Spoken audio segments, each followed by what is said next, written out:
Hi everyone, welcome to Debate 'em All. This is part 11, although this is not a part series, so I don't know why I said that. This is the 11th one. The 11th week in a row we've done Debate 'em All. Nearly 3 months. That's crazy. Hope you guys are enjoying. Go ahead and drop a like on it for me if you are. And this series, if you don't know already, is a series where we take some of your comments, some of your controversial, potentially, just some of your Pokemon opinions. Let's not make it more dramatic than it is. We take some of your Pokemon opinions, and I basically respond to them in this video. I pick my favorite ones, the ones I think would be the most fun to discuss. So yeah, that's what that is. If you want to support me, besides dropping a like on the video, then I've got shirts you can buy. Pokemon Sword and Shield shirts. We appreciate it if you gave them a look. Link to them is in the description. Feel free. It helps me out if you buy them. They're not limited or anything. They're here to stay forever. So go ahead and grab one whenever you want to. Anyways, first point of discussion from my good friend Zine said, "Okay, Callum, I have an actual good hot take for once. Not being able to change a Pokemon's nickname from a trade is really dumb, and I don't see why it's a thing. The game gives the excuse that you shouldn't overwrite an old trainer's memory or something, but then who would trade a Pokemon that they're attached to? Hell, in a lot of cases it just blocks you from renaming Mons you've transferred from older games. It makes sense for in-game trades, sure, but it really shouldn't be a thing. At the very least, they should let you change names for Mons that originate from previous generations." This is something I've actually always thought myself. In Pokemon Go, I bring this game up a lot, but you can actually change the name of traded Pokemon. It's not limited at all, because I know that would probably annoy a lot of people. And I think that is a change I would really like to see in Sword and Shield. I do understand the argument of, like, you know, don't want to... I guess, you know... It is actually such a weird argument now that I think about it. Maybe, I don't really know too much. Maybe it's more of a common thing in Japan that, like, because, like... Okay, I'm trying to word this the best way. If I were to get a dog from somebody else, and it already had a name, most of the time I would just change the dog's name to something else. I guess if it was still young enough. I guess they just kind of put the limit on there to not make it so confusing. Because if they were like, yeah, if the Pokemon is less than level 10, then yes, you can change the nickname of the Pokemon because it is still a young Pokemon. If it's over level 10 though, you can't change the name. You know, I'm assuming they just didn't want to get that complex. What I think they should do is, I'm definitely on your side of, I think they should just remove the limit altogether. Because if I get a Pokemon traded from someone and it's just okay, first things first. Let's not even think about Pokemon traded from other people. I've got Pokemon in Pokemon Bank right now from my Pokemon Yellow playthrough I did back in 2016, I think it was, and all of the Pokemon have the name Daddy something. So I've got Daddy Chew, my Raichu. I've got Daddy Dose, the Zapdos, and I absolutely hate those names. And the only way I can change those names nowadays would be by hacking them. I don't want to do that though. I'm playing legit now, by the way, guys. I'm not hacking my Pokemon anymore. That's a story for a different day. Anyways, so yeah, if this were to be a change in Sword and Shield where I could rename Pokemon, I guess, from previous generations, you know, like Pokemon passed down from Pokemon Bank, then that would be solid. I think they should just remove the limit altogether. At the very least though, I think your suggestion is perfect. If the Pokemon originates from a previous generation, then yeah, we should be able to change it. Or another option is if a trainer gives you a Pokemon, a trainer gives you a Feraligatr and it is just called Feraligatr, I should be able to give it a name because it doesn't have a nickname yet. So I should be able to give it one if it didn't already have one. If that makes sense. I don't know, there's so many weird factors. I'm a little bit worried that maybe they're too deep. They're too deep into the whole, you can't get rid of a nickname of a, you know, I think they're maybe too deep into that to ever go back on it now. But hey, I guess we can, you know, only hope, because I don't want to have a Raichu called Daddy Chew. There should be no battle gimmick whatsoever. Pokemon was way better without all the Megas and Z moves. That way battling became less predictable, as you won't see a certain Mega or Pokemon and know what Z move or strategy they are running. This is a bit of a tricky one because okay, so my first thought when I saw this comment was, I mean, that's kind of what they're trying to do. I mean, they've got Dynamaxing, and yeah, it is a battle gimmick, but it's not as impactful as Megas and Z moves, because from what we know so far, Dynamaxing just raises the HP of the Pokemon. I think, yeah, there might be different levels to Dynamaxing, and then there's the whole... This is a spoiler, by the way. Spoiler, spoiler, spoiler. Skip ahead a few seconds if you don't want to be spoiled. There's the whole Gigantamaxing theory, or the Gigantamaxing leak, which is apparently completely just different forms of Pokemon altogether. So I don't think we know everything to do with Dynamaxing yet, but I think they're going to be keeping it relatively tame. I hope, at least. And I think that is what they're trying to do. I think they're trying to get back to the kind of original state of Pokemon where it wasn't as gimmicky, but they still do kind of want a gimmick. Like, you know, gimmicks are fun. And I also want to add, you were saying battling becomes less predictable because of this. Back in Gen 5, every single team had to have a weather Pokemon. There was no gimmicks in Gen 5. It was just pure battling, and yet we still found a way to make it predictable. Every team had a weather Pokemon. Most teams would try and get like a Scarf user in there.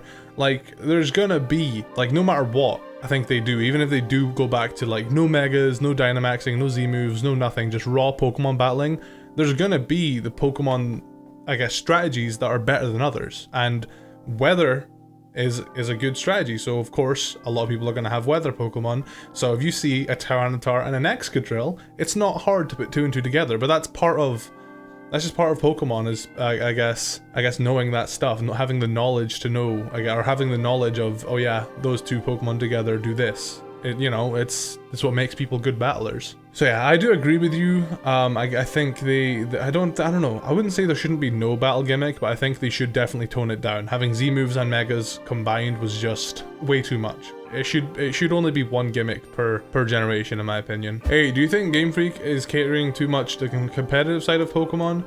Gen 7 really showed by bringing hyper training, better Pokemon stats, being able to see IVs, the Ditto side quests, and boosting multiple Pokemon EVs at once. No, I think they aren't catering enough, maybe, I don't know exactly. My thoughts are, with competitive Pokemon, is that they just don't make it easy enough to access. Like, people... This is going to be get into the whole argument about breeding and hacking again. But competitive Pokemon, they just make it such a chore. It's not fun to sit there and breed eggs for hours. It's just not fun. So I think Let's Go did a really good job of making it more fun to obtain Pokemon. You know, you do the 30 catch combo, and all Pokemon have at least 4 IVs, and then there's a high chance of a Pokemon popping up as a shiny. Like, that is fun and that is exciting, and yeah, it can get a little bit boring after a while, but it's more fun than breeding, at least in my opinion. And I'm not saying Sword and Shield have to do that, but I think they need to find an easier way to access competitive battling, even if I think bottle caps are genius, but they need to make it so there's no level limit. Level 100 limit is completely just bonkers. Either no level limit or level 50 limit. Level 100 is just an absolute no-no in my opinion.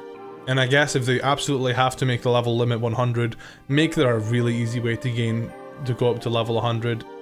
I just think there should be no level limit on bottle caps, to be honest, at all. Maybe a level 50 limit on gold bottle caps. Maybe just, I don't know. I'd be a bit more understanding, I guess, if the level limit was 100 on gold bottle caps, but just on bottle caps, period, it's kind of like, you know, eh. Another thing that I think would be a little bit weird, but if they added a way to change the nature of Pokemon, like, is that something that would be considered unethical? Like, if you could just change a Pokemon's nature? Would that be like therapy? I don't know. Would that be unethical? I think that's like the only thing that's really unchangeable at a Pokemon nowadays, is like the only raw thing of a Pokemon really has anymore is its nature. Because you can change the IVs, you can change the EVs, you can change the ability. All a Pokemon really has left unchangeable is its nature. And if you get a shiny Pokemon with a bad nature, then you just can't use it. So I don't know if I would want that. I don't know. Maybe nature should stay sacred and unchangeable, but nah. I don't think they've made Pokemon battling, at least the competitive scene, accessible enough. Otherwise, we wouldn't have so many people hacking. Pokemon cries are outdated and weird. Having the Pokemon sound be more similar to how Pikachu and Eevees were in LGPE instead of the sound of a Game Boy Color's heart attack, that would be so much more enjoyable. One of my favorite things about Pokemon is their cries. Pokemon cries, I mean, ever since I was younger, it was just something I latched onto. Like, it became it's just its personality. You know, one thing I'm really good at and pride myself at, weirdly enough, is being able to recognize a Pokemon just based off of its cry alone. This has kind of gotten a bit muddier Gen 5 onwards. I think Gen 1 to 4, I can guess most of them. Gen 5 onwards, Pokemon cries became more samey. They became, I guess, higher quality. They became just so, I guess, high quality that it's hard to actually, I don't know, I guess you can only remember so many sound effects and put them to a Pokemon's face. But I don't think Pokemon cries are weird. I don't know, I think Pokemon cries nowadays sound a bit meh. They're way too high quality. Like Trico just sounds like a fart now. It's awful. I think original Pokemon cries were so much cooler though. I can see where you're coming from. You know, we're 3D now. Pokemon shouldn't be making these 8-bit sound effects or whatever. They should be making, you know, you should be able to hear a Farfetch'd go Farfish, Farfish. You shouldn't be going boom. But I don't know, I think it is charming. And maybe them, I guess, having Pikachu and Eevee have their own sound effects, maybe that's just the beginning. Maybe all the Pokemon are gonna get actual voice acted sound. I don't know how I'd feel about that though. Hey, I like Pokemon cries the way they are. Here's my hot take. The Pokedex is wrong. I choose to leave detail on Pokemon up to my imagination because the Pokedex is proved to be full of things that make no sense. The way I see it is, the Pokedex is written up by humans, right? Humans are like literally like the definition of error. Humans make so many errors, and the thing is, errors are okay because if you don't make an error, then you don't learn.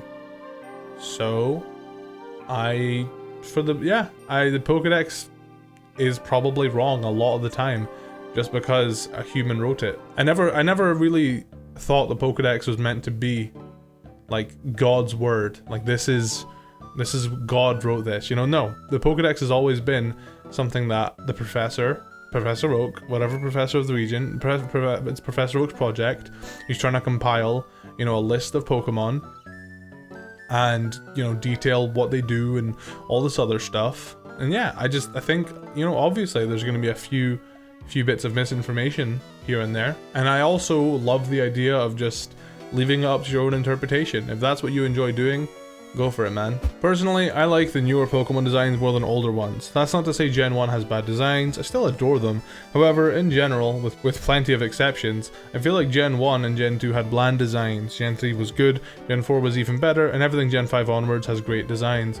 A lot of the Mons in Gen 1 are literally just animals in anime style, and each generation gets more creative with their designs, incorporating different colors and drawing elements from multiple creatures, objects, or concepts. Hopefully Gen 8 continues this trend, and from what we've seen so far, it gives me plenty of hope. I know this is a meme, debate them all, more like agree with them all, but yeah, I agree. For the most part. I don't think that Gen 5, I think Gen 5, if you cut the Pokedex in half, it would have great designs. Gen 5 is like half good designs, half terrible designs. Maybe not terrible, maybe just, I think Gen 5 Pokedex has had a lot of filler. I'm actually planning on making a video of Pokemon that I would cut from the games, so I think a lot of them would be from Gen 5, and I'm not a Gen 5 hater. I like Gen 5 a lot. It's just a lot of the designs. You know, it was meant to be like a soft reboot or whatever. A lot of the Gen 5 designs are filler. Let's be real. But yeah, besides that, I think Gen 6 and Gen 7 have had some of the most solid Pokemon designs to date. Gen 7 had the most solid group of starters we've seen since Gen 4, and then even before Gen 4, I guess. Gen 1, I don't like Squirtle much. Gen 2's actually got a solid group of starters. Gen 3, I'm a bit indifferent with them. So, I don't know, Gen 7 had really great designs. Gen 6 had great designs. Gen 4 had really good designs. Gen 2 has some like really cool Pokemon, but then the rest of the Pokedex is just a bit meh. Like, for example, I love Scizor, I love Zoomerl, I love Politoed, I love Tyranitar, I love Celebi, you know, the legendaries and all that stuff. But then you get like Noctowl, Ledian, Octillery. They're just kind of boring. And it's not to say that I hate them, but they are pretty bland. And that doesn't mean it's bad. Bland isn't bad, but I don't know. A lot of the newer Pokemon just look a lot more exciting. And lastly, we've got a comment about, I guess, the whole National Dex scandal. I guess we're still kind of talking about that or whatever. basically, I think in the video I was talking about how people are getting mad at me for air quotes blindly defending them, or saying that I'm blindly defending them, and this guy's basically responding to that saying, it's not that you're blindly defending them, it's not that it's that you're not doing anything to criticize them to make sure the games come out as best as possible. Balance, man. Give some criticism along with pointing out the good that they're doing, like you've already been doing. Game Freak isn't lazy, they're just they're making bad decisions sometimes. So you know, my thing is, I think Game Freak get so much, like Pokemon in general just gets so much negativity thrown towards it. I like being, I guess, the beaming light or whatever, if I can help it. I like trying to be positive. Obviously I've got negative feelings towards it, I just don't really choose to express them because everybody else is already saying the negative things I've got to say. If I can't really bring anything new to the table in terms of negative opinion, then I just think me bringing that negative opinion out is just kind of dogpiling, and it's just not necessary. Everybody already knows what the negative opinions are. I've got nothing new to bring to the table by saying they should have worded it better. They should respond to us. They should, you know, like, what can I criticize about Sword and Shield? I don't like the UI. I think I guess the font they used for the UI is a bit I don't like how they announced that there was going to be the lack of Pokemon or whatever, or that all the Pokemon weren't going to be in the games. I think it should have been something that wasn't so sneakily slid in.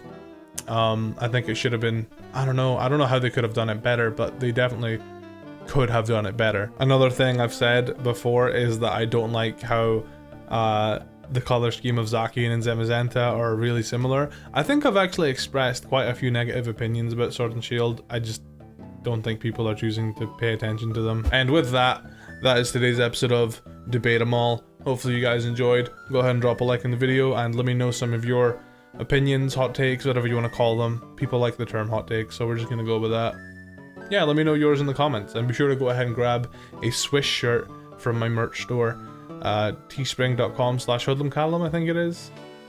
I'll leave a link in the description. Thank you guys.